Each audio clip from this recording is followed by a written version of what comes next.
রান্নাঘরে সবাইকে স্বাগত। আজকে আমি বানাবো লাড্ডু। আমি নিয়ে নিয়েছি দেখো মুগ ডাল। এই মুগ ডালটা দিয়ে আমি আজকে লাড্ডু বানাবো। আমি এটাকে আগে থেকে ভিজিয়ে রেখেছিলাম, আমি এখন এটাকে পেস্ট করে নিচ্ছি।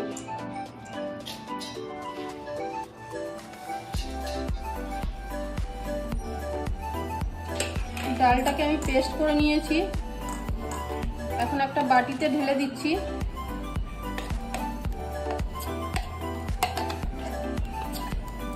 দিয়ে দিচ্ছি 1 কাপ সুজি, দিয়ে দিচ্ছি একটা 10 টাকা দামের আমুল দুধের গুঁড়ো,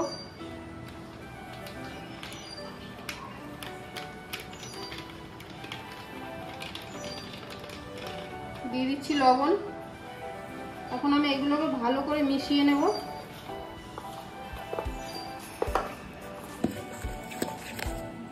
আমি এটাকে ভালো করে মিশিয়ে নিয়েছি। এখন একটা ননস্টিক বসিয়ে দিচ্ছি।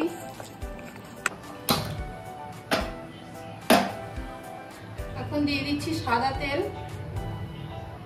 এটা গরম হয়ে গেছে। আমি এখন এই ডালটাকে বড়ার মতন করে ছোট ছোট করে ভেজে নেব।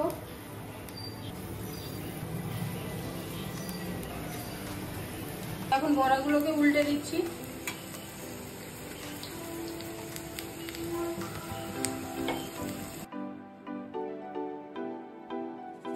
বড়াগুলোকে আমি উল্টে পাল্টে লাল লাল করে ভেজে নিয়েছি। এখন আমি এটাকে তুলে দিচ্ছি।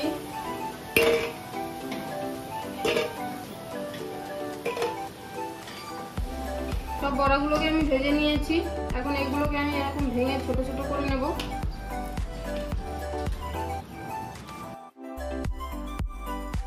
আমি সবগুলোকে এইভাবে গুঁড়ো করে নিয়েছি। দিয়ে দিচ্ছি 1 বাটি চিনি, তার সাথে দিয়ে দেবো 1 বাটি জল।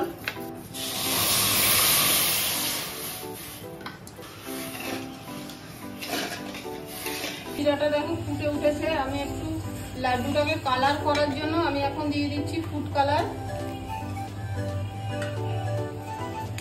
এখন আমি শিরাটাকে ভালো করে ফুটিয়ে নেব। এখন আমি এই গুঁড়োটাকে দিয়ে দিচ্ছি শিরার ভিতরে। এখন এটাকে আমি নাড়তেই থাকবো।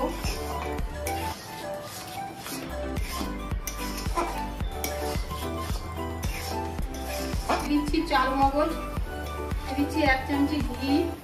এখন আমি এটাকে ভালো করে নেড়ে এটা টানিয়ে নেব। শিরাটাকে আমি পুরো শুকিয়ে নিয়েছি, দেখো কড়াইতে লেগে লেগে যাচ্ছে। এখন আমি এটাকে নামিয়ে নিচ্ছি।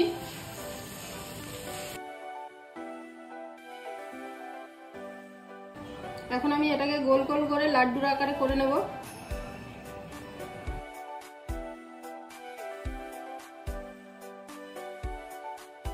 সব লাড্ডুগুলোকে আমি বানিয়ে নিয়েছি গোল গোল করে। এখন উপর থেকে একটা করে চাল মগজ দিয়ে দিচ্ছি, দেখতে সুন্দর লাগবে সেই জন্য। লাড্ডুটা রেডি হয়ে গেছে। দেখে কেউ বলতেই পারবে না যে এটা মুগ ডাল দিয়ে বানিয়েছি। আমার রেসিপিটা যদি ভালো লাগে তাহলে কমেন্ট করে অবশ্যই জানাবেন। তাহলে দেখা হচ্ছে পরের ভিডিওতে।